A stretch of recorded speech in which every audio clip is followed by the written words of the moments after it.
Kalau lu klik video ini, berarti lu sadar kalau lu itu miskin dan lu pengen berubah. Kebanyakan orang miskin itu menghibur dirinya dengan cara dia nyalain orang lain. Dia selalu bilang bahwa ini kondisi ekonomi lagi jelek, ini kesalahan pemerintah, ini salah gua nggak dilahirin sama orang yang kaya. Tapi itu cuma cara mereka semua untuk menghibur dirinya. Nyatanya, lu tuh miskin karena hanya pola pikir lu yang miskin. Lu pernah mikir nggak, di dunia ini uang itu ada banyak sekali ya. Ada orang yang bisa hasilkan puluhan triliun, bahkan ratusan triliun per tahunnya. Satu orang. Tapi lu bingung, kenapa uang itu tidak pernah nyampe ke tangan lo? Kenapa tidak pernah ada di genggaman lo? Berarti ada hal di dunia ini yang lu nggak tahu, yang orang lain itu tahu. Mereka itu selalu yang gua sebut jual skrip ke lu. Datang ke sekolah yang rajin, kerja yang keras, menabung yang keras, ya kan?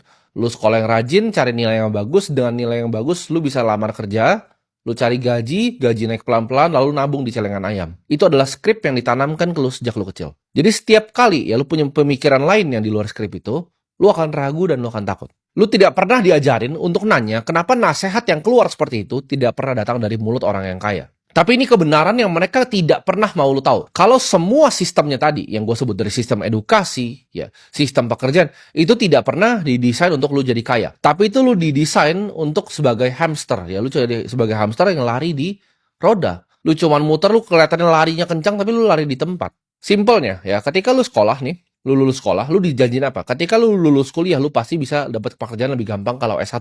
Padahal itu bohong secara total. Belum tentu lu S1 lu bisa mendapatkan pekerjaan. Ketika lu naik gaji, tapi semua barang yang lu beli di sekitar lu itu udah ikutan naik. Jadi semua sistemnya ini didesain hanya sebagai ilusi, lu cuma sebagai hamster yang lari di tempat. Lu disuruh nabung, ya kan? Atau dibikinin hashtag, yuk nabung saham. Lu nabung saham selama 5 tahun, malah sahamnya rugi. Jadi lu udah tadi, ya kan, pertama lu udah cari S1, ya lu udah keluar duit dulu, orang tua lu udah keluar duit, buat lu dapat jaminan pekerjaan, yang lu dapetnya sulit banget. Setelah lu cari orang dalam segala macam, lu bisa masuk, dapat gaji, gajinya naik, hasil ditabung, ya, hasil tabungannya rugi. Setelah itu semua barang di sekitar lu naik. Mereka itu distraksi lu, ya, untuk nggak paham tentang ini dengan segala macam cara. Mereka kasih di depan kalian, di algoritma tuh ditampilin paling depan, ya. Kalau lu lihat YouTube Indonesia trending, lu akan lihat semua isinya adalah konten entertain. Karena itu adalah yang di-push ya agendanya oleh mereka. Kalau lu nggak bangun sekarang, lu akan kedip dan nanti 20 tahun tuh udah jalan. Dan lu akan lari di tempat yang sama. Padahal lu udah kerja keras, lu udah nabung, lu udah lakuin semuanya. Tapi lu akan berada di titik persis sama seperti sekarang. Uang itu bukan seperti apa yang lu pikirin. Uang itu bukan cuma sekedar gua nggak mau di sini kerja keras. Tukang sapu di bawah kerja keras lebih dari gua. Uang itu bukan cuma tentang nabung kadang. Dan juga bukan hanya tentang kepintaran. Uang itu tentang kontrol. Ya. Jadi orang yang kaya itu, teman-teman gua yang kaya itu nggak kerja 9 sampai 5. Ya. Kadang bisa lebih, kadang bisa kurang. Mereka itu ciptakan sistem. Orang yang jadi kaya itu tidak pernah ikutin aturan main gamenya yang diajarin ke kalian. Sekolah, ya, cari kerja, habis itu nabung. Gak ada gua melihat satupun di bumi ini yang benar-benar kaya. Cuma dari ikutin 3 itu. Yang kaya adalah mereka yang punya sistemnya, ya. Mereka yang bikin sistemnya. Mereka yang bikin aturan mainnya sendiri. Mereka yang ciptain gamenya. Mereka adalah orang yang gak play by the rules. Mereka bukan orang yang ngikut aturan. Mereka yang ngakalin aturan-aturan yang ada. Dan orang-orang kaya ini posisiin dirinya selalu menang. Contohnya, inflasi ketika naik. Orang miskin tuh bingung gitu ketika beras itu naik, ketika biaya pendidikan itu naik. Orang kaya ketika inflasi itu mereka malah senang. Jadi orang kaya ya, itu cinta inflasi. Saya sangat cinta inflasi. Ketika inflasi terjadi, semua apartemen gue makin mahal, semua mobil gue makin mahal, semua rumah gue makin mahal, semua aset gue makin mahal. Jadi semua yang gue punya itu makin mahal justru kalau inflasi. Gue punya outlet yang jualan lifestyle, jualan F&B. Makanan di situ tambah mahal ketika inflasi itu naik. Jadi semuanya sama-sama ya. Ketika inflasi terjadi justru gue tambah kaya. Itu adalah orang yang mainin aturannya. Lu perhatiin ya, ketika misalnya gue ngomong kripto, Bitcoin di sini. Ketika Bitcoin jatuh, ketika saham jatuh, orang lain tuh pusing ya. Orang yang nabung saham bank ya, orang yang nabung Bitcoin itu pusing ketika turun 30%, 40%. Gue di sini pusing nggak? Enggak. Gue masih ada banyak bisnis yang ngasilin gue duit. Orang kaya itu desain hidupnya. Ketika semua sistemnya itu mau coba ngakalin dia yang ngakalin sistemnya. Ketika inflasi itu bunuh semua orang, inflasi bikin gue tambah kaya. Ketika Bitcoin turun, gue punya bisnis ngasilin uang yang gue bisa top up lagi Bitcoinnya. Ketika orang bilang, oh ekonomi lagi turun, coba lu datang ke salah satu outlet kita di Bali. Salah satu dari 52 outlet yang grup kita punya. Itu full. Kenapa? Karena itu nggak cuma orang Indonesia yang datang ke sana. Yang datang ke sana ada bule Australia, ada bule dari Inggris. Mereka semua sibuk apa? Buka botol di sana. Ya, jadi nggak tergantung sama ekonomi lokal, bahkan bisnis-bisnis yang kita punya orang-orang kaya ini. Ketika lu kesulitan nabung dari hasil kerjaan lo, orang kaya itu lagi gandain duitnya di hal-hal yang lu bahkan nggak paham caranya. Mereka paham bahwa uang itu adalah sebuah alat, ya, sebuah tool, bukan sebuah reward atau hadiah. Orang miskin tuh kira, oh dapat uang, ini kayak hadiah. Orang kaya lihat uang, itu sebagai alat. Gue harus ngapain dengan uang ini? Gimana caranya gue bikin prajurit-prajurit ini bisa bekerja untuk gue? Misteri terbesar yang dikasih ke kalian adalah kalian harus kerja keras kan untuk dapetin uang. Kalian harus kerja untuk dapetin uang. Padahal uang itu dicetak, dipindahkan, bukan dicari untuk kalian bekerja. Kita orang-orang kaya bikin sistem untuk gimana caranya cetak uang. Orang kaya itu tidak pernah kerja untuk gaji. Mereka itu selalu beli aset yang berkembang di saat mereka itu tidur. Lu itu tidak pernah paham, ya, gimana caranya melihat uang sebagai alat. Lu melihat gaji itu sebagai sesuatu yang membanggakan. Ketika gaji naik, lu wah gaji gue naik. Waktu gue tukar terus untuk uang. Padahal lu hanyalah seorang pion di sistem yang dibikin sama orang lain. Kalau pendapatan seorang manusia itu stop di saat dia bekerja, artinya apa? Lu hanyalah budak sampai mendapatkan gaji yang selanjutnya. Lu tidak bisa hidup bebas. Kekayaan sebenarnya itu datang dari suatu sistem yang bisa bikin lu uang di saat lu masih tidur. Orang kaya itu nggak fokus gimana caranya mereka dapat gaji lebih. Mereka fokus gimana caranya dapetin aset yang lebih. Gimana caranya punya sistem bisnis. Gimana caranya punya investasi yang menghasilkan. Gimana uang itu bisa kerja walaupun mereka udah nggak kerja untuk uang lagi. Orang miskin tuh hanya taunya yuk nabung saham. Orang kaya itu yang bikin emitennya. Mereka yang bikin perusahaannya, mereka bikin sistemnya, mereka gaji karyawannya, lalu mereka listingin di bursa. Kebanyakan kekayaan, ya ini lu bisa cari datanya. Ini dari Profesor Aswad Damodaran. Datanya adalah, gak banyak orang yang bikin duit dari pasar saham. Kecuali para owner operatornya. Orang yang listing sahamnya itu yang jadi yang paling kaya. Bukan yang beli sahamnya setelah listing. Yang beli sahamnya secara listing, kalau lu rata-rata dari US itu real inflation adjusted cuma 6,6%. Sedangkan kalau orang kaya yang bikin justru emiten-emitennya, itu yang jadi paling luar biasa kaya. Orang kaya itu punya cara investasi yang kompleks. Mereka punya deal flow yang berbeda dengan kalian. Kalian cuma taunya gimana caranya beli saham perbankan. Orang kaya itu negosiasi dengan cara yang kalian nggak paham. Private equity deals, venture capital deals. Deal-deal yang kalian nggak pernah bisa dapat. Project yang bahkan kalian nggak tahu gimana caranya investasi di sana. Atau gimana caranya diajak untuk investasi di sana. Orang kaya itu selalu punya posisi cash yang mendekati ke nol. Lu orang-orang miskin itu sukanya lihat duit di dalam rekening lu. Sedangkan orang kaya ya lihat duit di rekening itu kayak kebakaran jenggot. Lu lihat duit gua ya berdasarkan harta gua yang ada di rekening gua itu kurang dari 0,01%. Itu cuma buat gua hidup sehari-hari. Gua anti banget ngeliat uang di rekening itu gua anti banget. Orang kaya, oke, kalau mau simpen cash itu di mana? Mereka pasti beli US Treasury. At least mereka mau bungain pasti cashnya. Mereka pasti simpen di mata uang yang kuat. Orang kaya yang gue tahu semua simpen USD atau enggak Singapura dolar. Mereka beli bonds di Singapura. Ya MAS punya Treasury. Mereka tidak ada yang beli bonds di negara berkembang. Kenapa? Karena fiatnya devaluasi, bondsnya nggak ada yieldnya jadinya. Ketika fiatnya turun 13%, bondsnya plus 7 ya lu minus gitu. Orang kaya itu paham kalau cash itu sampah. Jadi di saat lu ngerasa aman, oke gue simpen uang di tabungan nih. Orang kaya, yang mereka lakukan adalah mereka gimana cara gue buang-buangin uang ini ke tempat-tempat yang lain. Gimana cara uangnya gue buang, oke jadi US Treasury, oh uangnya gue buang jadi S&P 500, oh uangnya gue buang ya jadi properti, jadi gedung. Uangnya gue buang lagi buat deal ini. Uangnya gue buang lagi jadi outlet yang ke-30. Mereka itu paham uang itu mengalir kayak sungai. Dapat uang. Bitcoin, dapat uang S&P 500, dapat uang masukin ke venture capital ini fund 3, dapat uang masukin ini ke deal flow private equity yang beda, dapat uang masukin ke token project yang baru listing, dapat uang temen mau IPO masukin duluan. Sebelum kalian semua book building di aplikasi kayak orang tolol, kita udah masuk duluan sebagai friends and family-nya. Kita masuk duluan sebelum semua beli. Sebelum pencet bel ting, badut-badut semua masuk. Minimal di situ ketakutan gitu kan dengan 30 juta yang lebih. Hey, ini jangan sampai hilang, ini tabungan gua takut resiko. Beda banget cara kita melihat duit, ya orang kaya sama lu disuruh untuk belajar takut, ya kan? Oh mau belajar ini nggak mau belajar, gitu. Belajar AI, oh nggak ngerti belajar ya. Diajarin gratis di sini di YouTube gue juga, oh nggak mau belajar. Disuruh beli informasi, nggak mau mahal. Orang kaya itu yang mereka lakukan adalah beli informasi, beli terminal di sini 500 juta per tahun. Itu nggak masuk ke akal lu untuk beli informasi seharga 500 juta per tahun. Nggak bisa lu proses gitu loh. Oh lu pikir mendingan untuk DP rumah karena lu miskin. Tapi nyatanya di dunia ini ada 325.000 orang kaya yang bayar 500 juta per tahun untuk bisa akses data terbaru sama informasi terbaru. Orang kaya itu rela buang duit hanya untuk mendapatkan koneksi. Lu bilang ke gue di sini, Warren Buffett mau makan sama gue, 100 miliar gue bayar cash sekarang. Buat makan siang doang, ya. Kasih gue waktu 1 jam. Gue akan bayar 100 miliar hanya untuk informasi yang keluar dari mulutnya. Kenapa? Karena semahal itu informasi. Itu yang orang kaya tahu, orang miskin nggak tahu. Bedanya lu yang tahu deal flow sama enggak, atau apa informasinya. Lu tidak diajak ke informasi-informasi tertentu. Ketika orang miskin lihat ada ilmu, ya, mereka kan langsung bilang, oh ini scam. Oh ini ada informasi, jualan informasi scam. Oh ini jualan kelas, scam. Orang kaya tidak berpikir seperti itu. Lu belum tahu aja orang-orang kaya itu kita sangat edik sama informasi. Kita kayak pecandu informasi. Ya. Gue ketika ngelihat sesuatu, oke, ini gue pernah ngelihat waktu itu, Macro Report tahun 2018. Ini siapa yang punya? Oh ini dulu pernah jadi managing partner di GLG Group. Hedge fund dengan 36 billion dollar. Dia jual kelas gitu kan. Ada kelas. Ini orang udah running fund 36 billion dollar. Dia jual kelas 7.000 dolar ya, gue beli gitu. Oh dia dapat basic investing. Walaupun 99% gue udah tahu. Tapi ada 1% yang gue belum tahu. Di situ gue belajar. Orang akan bilang, gila lu beli kelas 100 juta, lu kena tipu.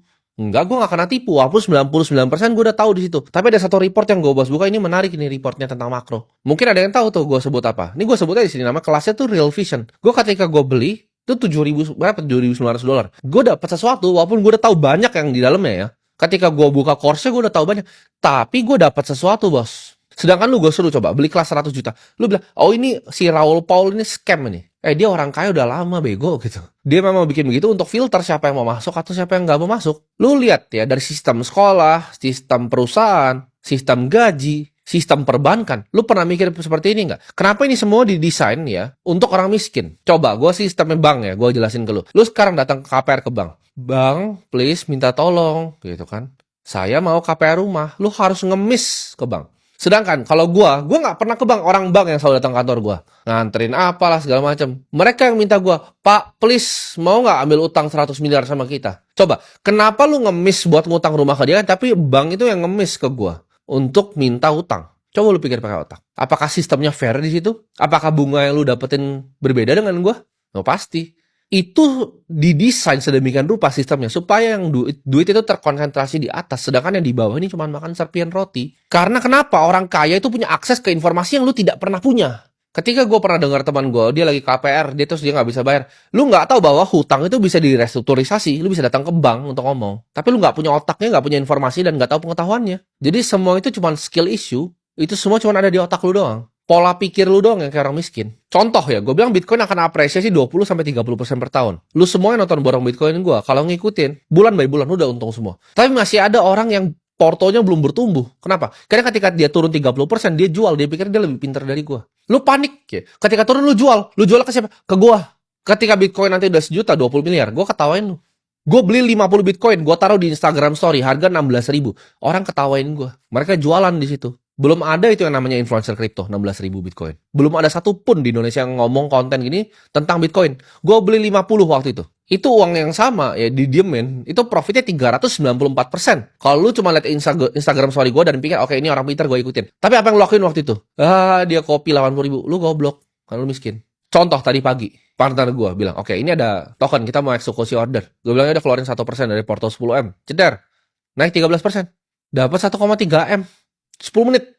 Itu lu direktur kerja sampai kencing lu. Ya kan direktur nih, gue ngatain direktur sih. Lu kerja sampai kencing, lu rapat, lu pakai batik, dateng, masih pakai ini lu gitu kan. Even direktur juga lu cuman budak di sistem orang yang bikin perusahaan itu. Lu cuman badut. Itu uang yang ada orang bikin 10 menit kayak begini gitu. Gaji lu setahun.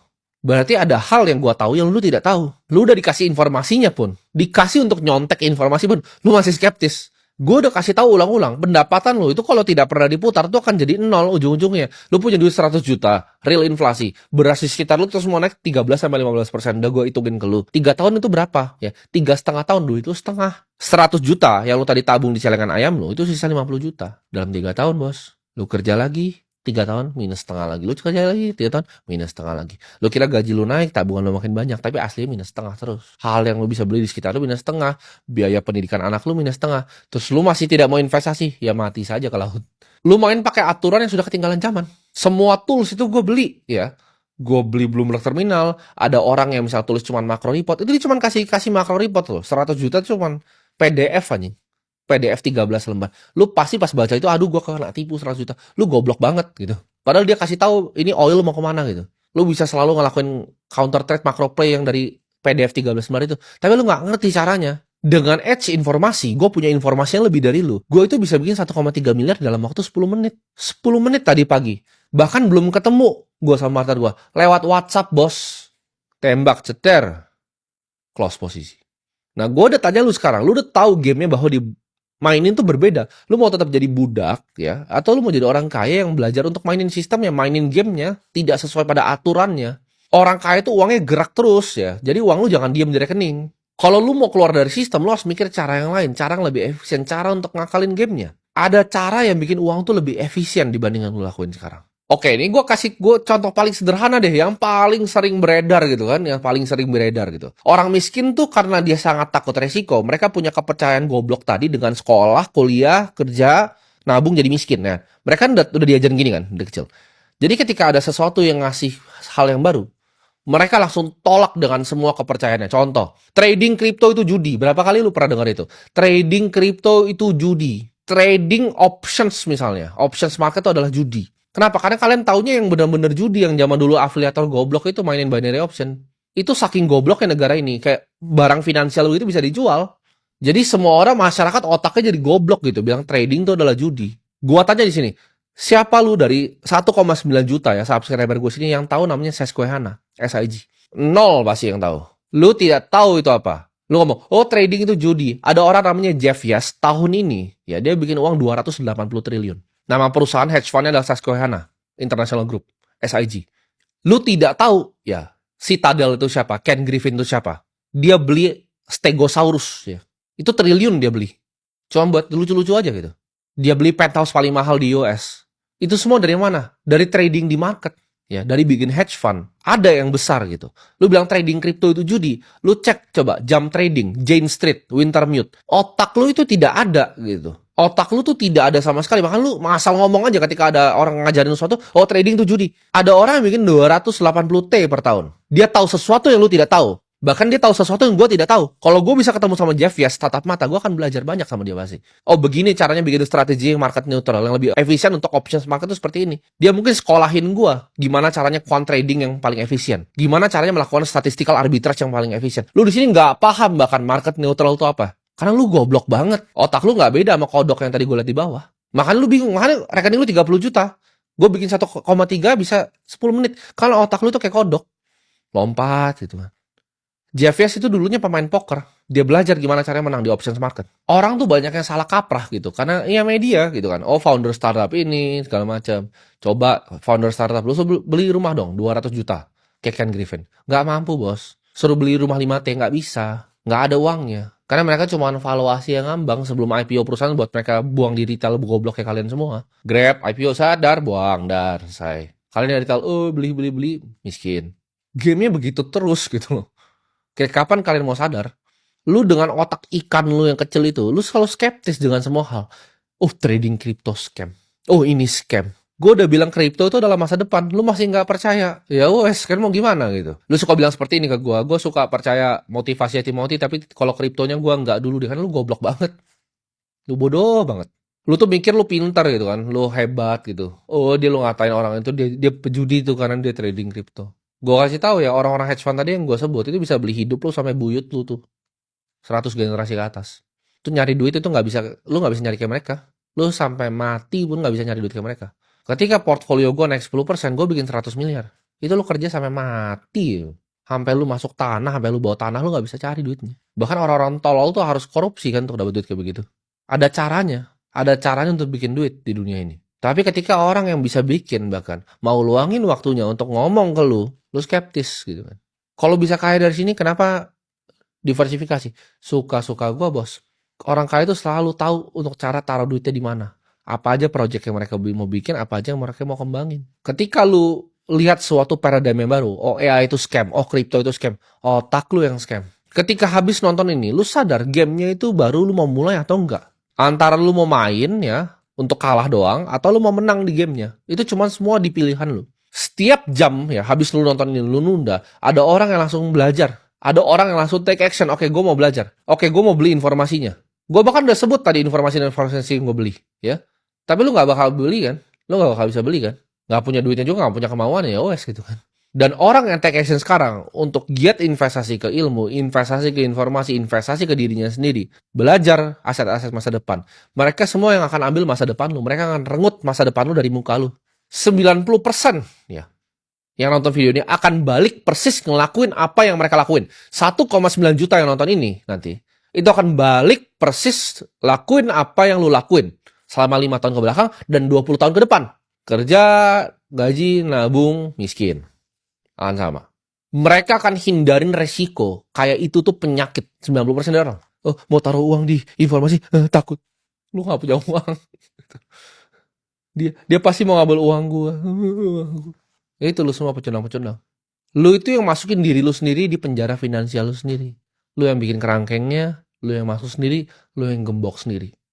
Jadi nanti jangan pernah salahin orang lain ketika hidup lu itu masih kayak pecundang. Karena masa depan itu selalu akan datang ke mereka yang berani ngambil sekarang.